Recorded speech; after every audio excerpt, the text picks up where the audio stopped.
Friends, welcome to morning stars. வாங்க இன்னைக்கு சம்பா ரவை உப்புமா எப்படி பண்ணுறதுன்னு பார்ப்போம். வெஜிடபிள் சேர்த்து இதுக்கு என்னென்ன பொருள் தேவைன்றது பார்ப்போம். நாகா ரவை நான் எடுத்து வச்சுருக்கேன். சம்பா ரவை இந்த டம்ளரால் 2 டம்ளர் நான் போட போகிறேன். நெக்ஸ்ட்டு அதுக்கு வந்து 2 வெங்காயம் பொடி பொடியாக நறுக்கி வச்சுருக்கேன். 2 பச்சை மிளகா வச்சுருக்கேன். உங்கள் காரத்துக்கு ஏற்ற மாதிரி இன்னும் கொஞ்சம் கூட வேணுன்னா போட்டுக்கலாம்.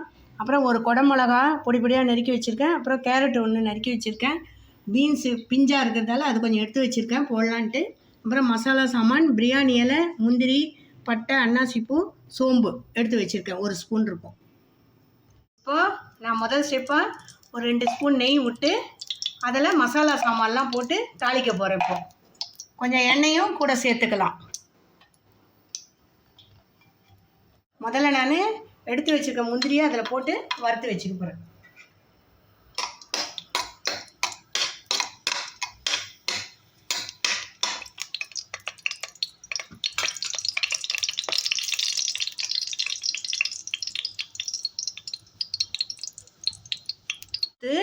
எடுத்து வச்சாச்சு. இப்போ நெக்ஸ்ட்டு தாளிப்பு.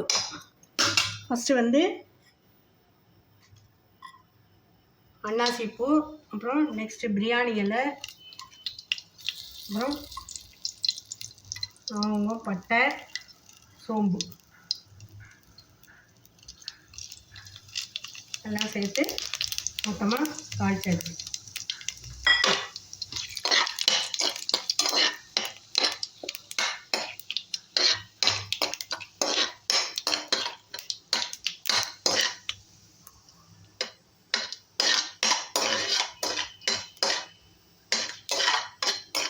நல்லா இதுவாகிடுது, ஃப்ரை ஆகிடுது சோம்புலாம்.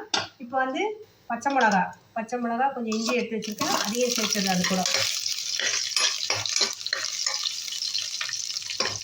நெக்ஸ்ட்டு வெங்காயம்,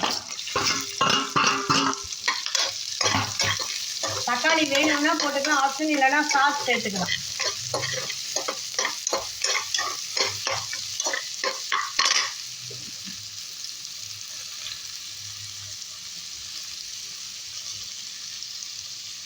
வச்சுருக்கா குடமிளகா, கேரட் எல்லாத்தையும் அதில் மொத்தமாக சேர்த்துக்கிட்டேன். மொத்தமாக அது கூடவே எடுத்து வச்சுருக்க பீன்ஸு அதையும் அது கூட போட போகிறேன்.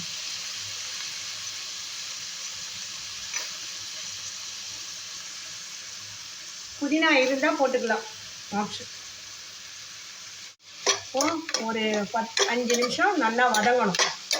வெங்காயம் அந்த காயெல்லாம் நல்லா பச்சை வாசனை போகிற வரலும் வதங்கணும். 2 டம்ளர் ரவைக்கு 3 பங்கு தண்ணி, 6 டம்ளர் விடணும். அந்த டம்ளரால் 6 டம்ளர் தண்ணி விடணும். பாருங்கள், தேவையான அளவு உப்பு போட்டாச்சு. தண்ணி நல்லா கொதிக்கிறது. ஒரு 10 நிமிஷம் கொதிக்கிட்டோம். இந்த ரவையை வந்து எடுத்து வச்சுக்க ரவையை அதில் நான் சேர்க்க போகிறேன். எடுத்து வச்சுக்க ரவையை அதில் போட்டு கொஞ்சம் கொஞ்சமாக போட்டு கலர போகிறோம். கலரிட்டு கொஞ்சம் தண்ணி இழுத்த உடனே நம்மளுக்கு வந்து 3 விசிலோ இல்லை 4 விசில் வச்சு இறக்கிக்கலாம். தண்ணி நல்லா கொதித்து ஒரு 5 நிமிஷம் அது அப்படியே சேரணும். சேர்ந்த உடனே சம்பா ரவை உப்புமா நல்லா சூப்பராக ரெடி ஆகிடுது. இது மேலே வந்து நான் வாசனைக்காக கொஞ்சம் கஸ்தூரி மெட்டி தூவி விடுறேன். ப்ரெட்டு கொஞ்சம் போட்டிருக்கேன் அலங்காரத்துக்காக, முந்திரி கொஞ்சம் போட்டிருக்கேன்.